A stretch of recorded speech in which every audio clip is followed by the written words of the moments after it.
This is Strategy, offers a transformative approach to understanding and mastering the art of strategic and systems thinking. We'll cover the entire book in just a few minutes. Strategy as a philosophy of becoming. Let's start by shifting our understanding of strategy.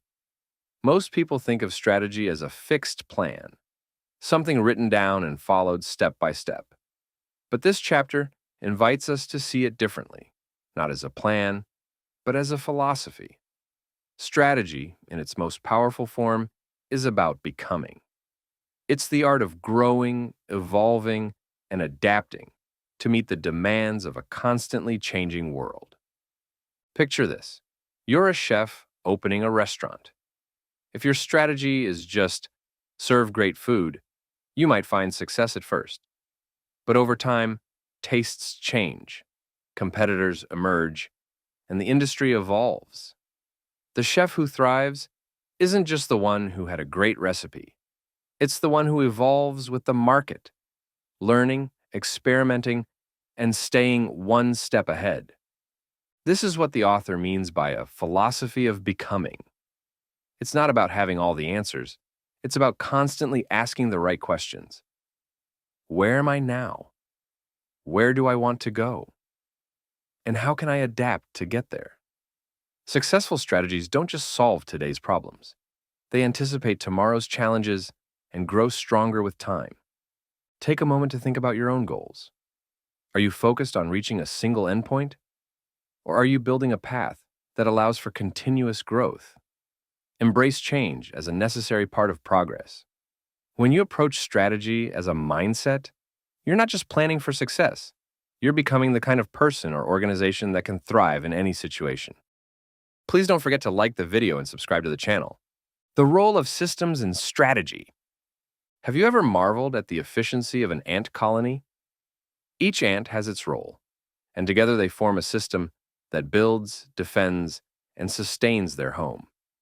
This chapter teaches us that great strategies are like those ant colonies. They're built on systems, interconnected networks that ensure everything works together toward a shared goal.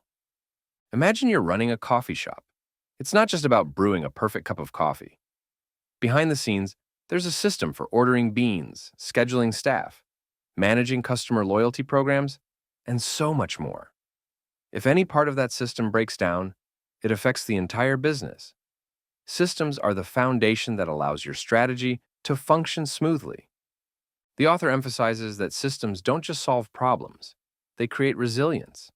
Think about companies like Amazon. Their success isn't just about fast delivery, it's about the complex system behind it, the warehouses, logistics, technology, and customer data that all work together seamlessly. These systems are designed to adapt and scale, making Amazon nearly unstoppable. So, how can you apply this to your own life or work? Start by identifying the systems that support your goals. Map out every step of the process, from start to finish, and look for areas where things could be more efficient or resilient.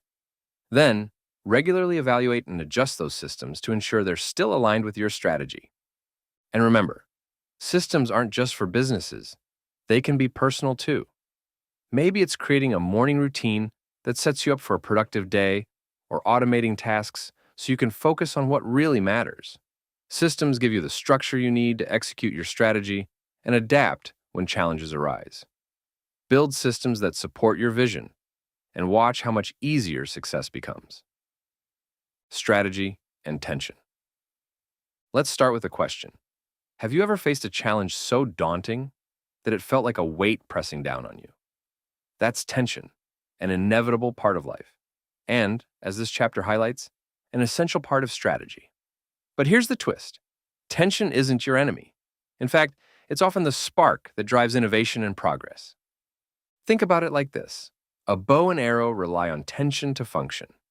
Without the pull of the bowstring, the arrow would never fly. Similarly, in strategy, tension propels us forward.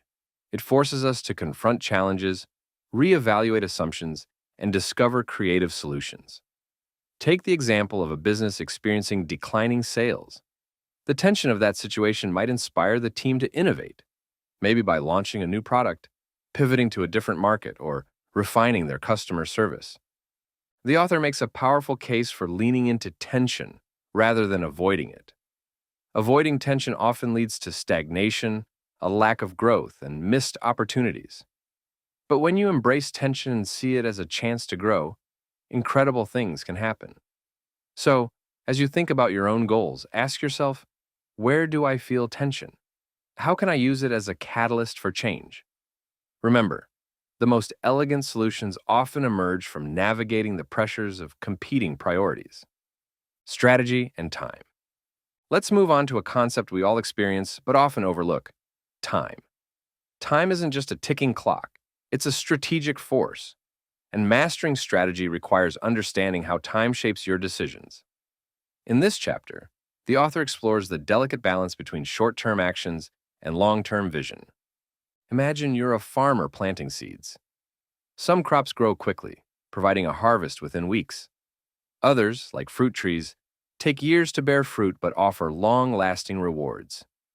Effective strategy works the same way. It involves recognizing which actions deliver immediate results and which require patience and persistence. The key is finding a balance between urgency and long term planning. The author emphasizes that time is a silent partner in strategy. Whether you're building a business, pursuing a personal goal, or leading a team, pacing matters. Too much haste, and you risk burnout or mistakes. Too much delay, and opportunities may slip away. For instance, consider a startup launching a new app. If they rush it to market, they might face bugs and user complaints. If they wait too long, a competitor might seize their audience. The right timing can make all the difference, and so, how can you harness the power of time? Start by creating a timeline for your strategy. Set short-term milestones that keep you motivated while ensuring they align with your long-term vision. Regularly review your progress and adjust your pace as needed. Most importantly, remember that patience and urgency are not opposites. They're partners in the art of strategic timing. Empathy as a strategic tool. What if I told you that the key to creating a winning strategy doesn't come from a spreadsheet, but from the heart? Empathy, understanding the thoughts and emotions of others, isn't just a nice to have in strategy, it's essential. For example, if you were a gardener, you wouldn't plant seeds in dry, barren soil and expect a bountiful harvest. Instead, you'd study the environment, understand the conditions, and plant where the soil is rich. That's what empathy does for strategy. It ensures you're planting your efforts where they'll thrive. Think about companies that truly connect with their customers. Apple doesn't just sell products, it understands the aspirations of its users. It's not about the features of an iPhone, it's about how the product makes people feel empowered, connected, and creative. That deep understanding is why people line up around the block for the latest launch. Empathy is also what keeps teams aligned and collaborative. When you take the time to understand the motivations and concerns of your coworkers, you build trust. That trust becomes the foundation for open communication and shared success. As the author puts it, plant your seeds in places where the conditions are right. This isn't just about knowing what people want. It's about truly seeing things from their perspective.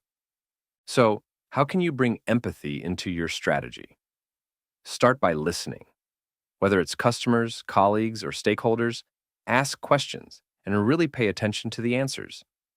Use what you learn to inform your decisions and align your goals with the needs of others.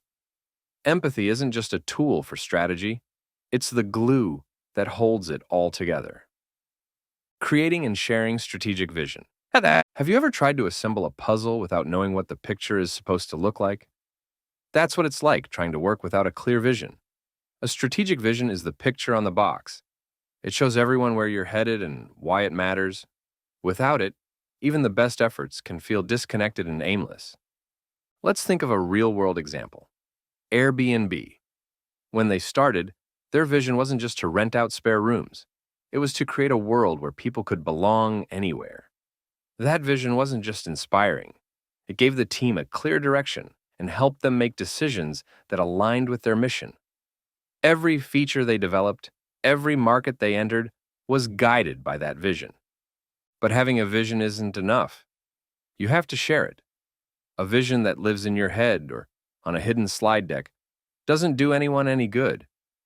The author reminds us that a vision acts as a blueprint, guiding decisions and keeping everyone aligned. We need to talk about our strategy. We need to write it down, they say. So, how can you apply this in your life or work? Start by clearly articulating your vision. Write it down, share it with your team, and use storytelling to make it resonate. And don't be afraid to revisit and refine your vision as circumstances evolve. Remember, a vision isn't set in stone. It's a guiding light that helps you adapt and move forward. With a clear and shared vision, you're not just working hard, you're working towards something meaningful. Please don't forget to like the video and subscribe to the channel. The role of games in strategy. Think about strategy as a chess game. In chess, you're not just moving pieces aimlessly. You're thinking about your next move, anticipating your opponent's response, and planning several steps ahead. That's the essence of this chapter. Strategy often operates in a competitive space, where multiple players vie for the same goals. The trick isn't just to play the game, but to play it better than everyone else. Let's take an example from nature. Trees in a dense forest compete for sunlight. Each tree grows taller, stretching upward, but only a few achieve the perfect height to thrive. Just like those trees, strategists operate in competitive environments, vying for resources, customers, or attention.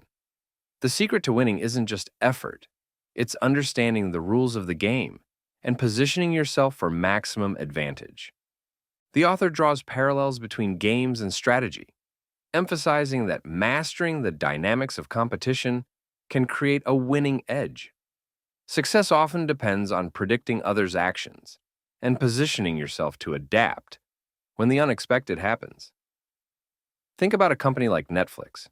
They didn't just enter the streaming market, they anticipated the decline of DVDs and strategically invested in original content, staying ahead of competitors like Blockbuster, which didn't adapt to the changing game. To make the most of your strategy, start by identifying who the players are and what the rules of the game look like.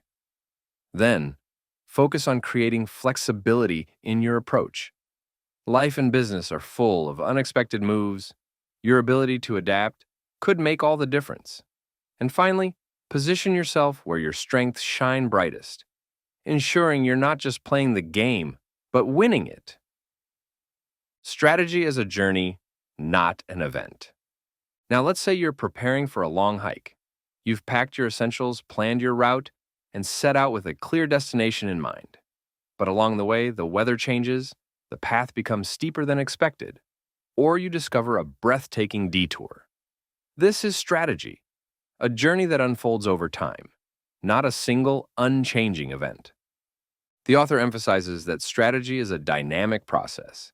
It's not a checklist you complete and forget, but a continuous cycle of learning, adjusting, and refining. Think about a startup. When it begins, the founders might have a clear vision, but as they interact with customers and face unexpected challenges, they adapt. New ideas emerge, processes evolve, and the strategy becomes stronger with each iteration. Consider another example. The journey of building a personal habit, like getting healthier. You might start with a strict diet plan, but over time, you learn what works for your body and lifestyle. Maybe you switch from running to yoga or from calorie counting to mindful eating. The success lies in your ability to learn from the process and keep going, even when the path isn't linear. The author reminds us that strategy is about resilience and adaptability. It challenges us to keep moving forward, even when the road gets rough. To put this into practice, break your long-term goals into smaller milestones. Regularly review your progress and be open to making changes based on new information. Obstacles aren't setbacks, they're opportunities to adjust and grow. Remember, strategy isn't just about reaching the destination. It's about navigating the journey with purpose and persistence. The power of simplifying complexity. Let's start with a universal truth. Complexity often feels impressive, but simplicity wins. Think about it.